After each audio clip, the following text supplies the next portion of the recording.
Hey, what's up? This is Brandon Simmons for brandonsimmons.biz, and this is my weekly video blog called Bullheaded, a review of the Houston Texans news, as well as a preview of the upcoming game matchups.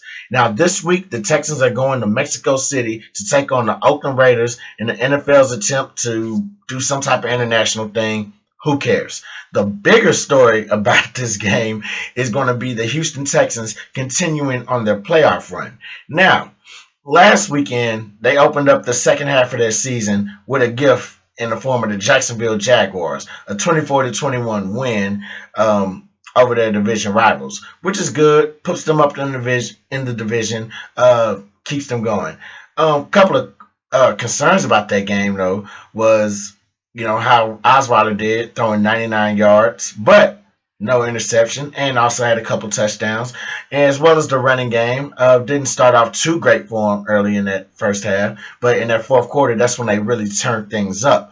Now, as the season progresses, they really have to turn things up. You have teams like the Raiders, who are definitely in a playoff hunt or division hunt, if you will. The San Diego Chargers, who play in that same scary AFC West division. You have the Green Bay Packers, who are like trying to fight for everything, their playoff lives, their coach lives, and all this other stuff that's going on in that town. So definitely they have some teams that are going to wake them up if the Texans are not already woke up for what they have to face in the future. And it's definitely going to be a challenge facing these three quarterbacks. You got guys like Derek Carr, who's an MVP candidate, basically. Phillip Rivers, who's always down to throw for 4,000, 5,000 yards in a season. So, he's going to be looking to torch our secondary. He can try, but he won't. I don't believe he won't. But he's going to be looking to torch our secondary when that time comes around. And Aaron Rodgers, who's an MVP, a former MVP himself, but also a guy who will definitely be leading his team into battle, like from here on out, considering the issues that have been put in the media about it for the Green Bay Packers. So basically, the Texans do not have an easy road. They have first place in the division right now, which is good. But also behind them are the Tennessee Titans, who, when you look up, they're 5-5, and you're like, damn, what the hell has been going on this season from a team that just won like 2 games last year? So definitely, I haven't seen the Titans schedule, but we played them once this year and we beat them. We do have them at the end of the year. Actually, I believe, if I'm not mistaken, it's the last game of the year, or one of the last games of the year. So definitely that'll be the time of year when everybody's trying to get on through a tiebreaker. Everybody's trying to wait for so-and-so to lose to Aunt Johnny and Uncle Sally and all this other stuff, and just pacing back and forth looking at scoreboards. So definitely what the Texans need to do, and it's probably going to be a hard task to ask them, but if they can definitely get a 3-game win streak going for sure on these next few teams that they got, then it's going to put them in a very high space. In particular, they need to get wins over the Raiders and the Chargers and hold advantage over that tiebreaker with the Titans. Do I think they can do that? I definitely think they can pull off against the Chargers. As far as the Raiders go, it's going to take a little bit of strategy, and that's where we transition into this. So this is what the Texans need to do to beat the Raiders. First off, the Raiders, if you haven't seen them, they're amazing on offense. I believe they're top 5 statistically. A very high-powered offense. Amari Cooper, a couple of other speedy receivers that are out there as well. Murray at the running back. Latavius Murray, I believe is his name, at the running back position.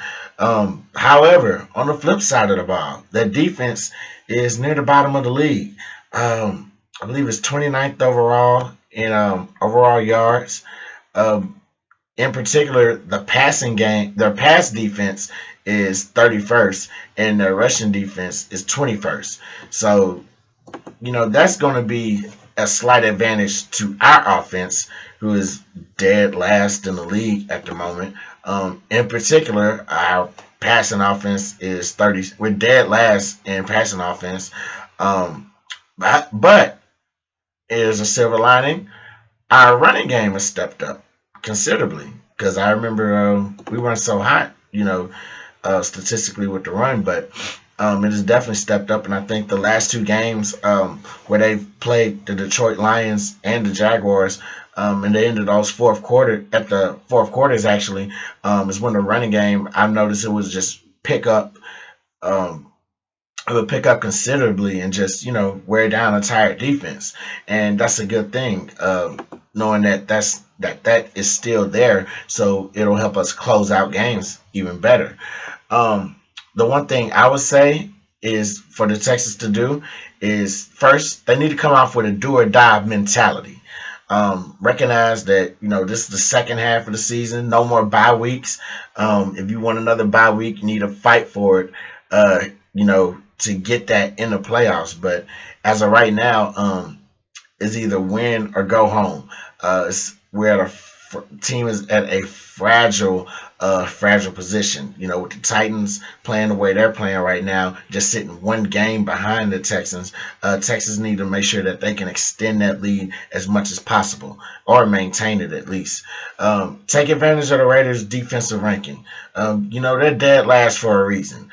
Sometimes you'll hear about offenses. They have certain offensive ranks because they got garbage yards, or yards that are like, a team is blown out, so when offense hits the field, it's like they're getting up the little, second hand yardage or whatever. It's just a little free yardage because the winning team is just like done with the game completely. There's got to be a reason that the Raiders are just down in the dumps like that. So just take advantage of that. I want to say take advantage of that passing rank first, or their defensive passing, but also let's take advantage of their running game. Let's excuse me. Yeah, let's definitely get the run game started early more than anything. The fourth quarter, having the run game available in the fourth quarter is great, but we need to get that going early. First and second quarter, that needs to be something that's like breaking the defense down already, especially at the end of the second quarter or end of the first half, if you will.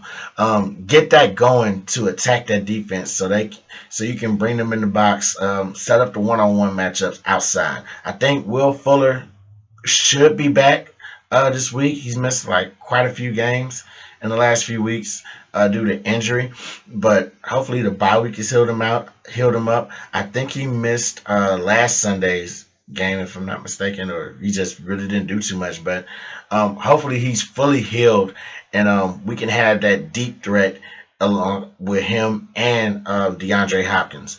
But what we need to do is, before we even get into the pass, we need to start off with the run. And that'll help neutralize the pass rush that is with Khalil Mack. Alden Smith might be returning from his 1-year suspension. So, definitely we need to step up our run game earlier.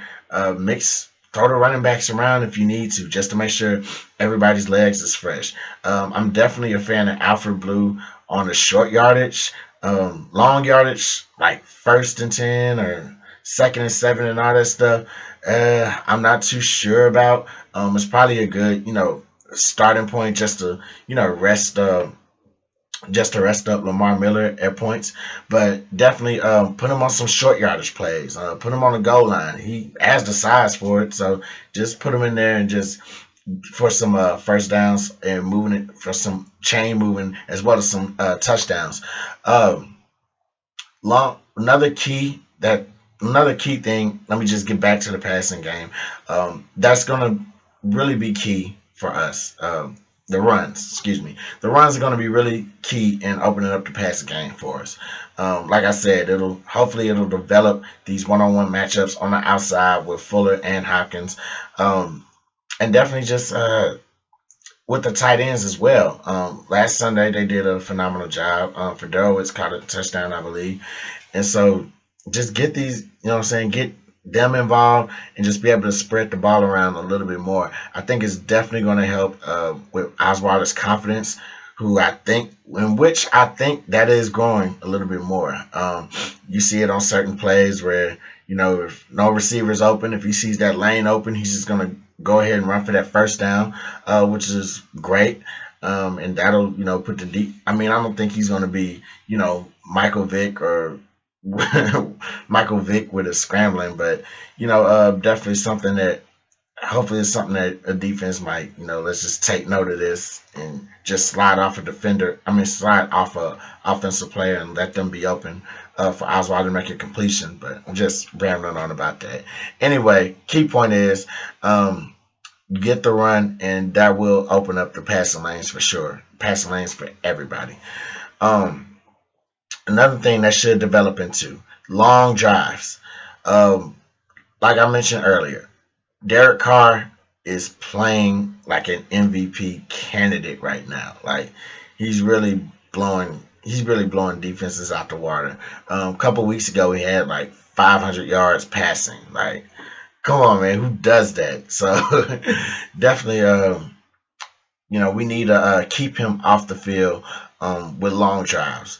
If we're starting on the 20 or on our we're starting like on our 20 or our 30, yard line.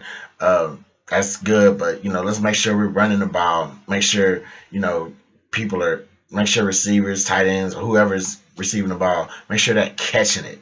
No drops, all that stuff. That'll stop none of that. Stop the clock junk. Let's just keep the play in bounds and just keep the drive going as long as we possibly can. Anything to just keep those guys off the field, because I really do have faith in our defense. But it's the fact that I mean, it's you don't want to. I mean, you want to keep the defense as fresh as possible as well.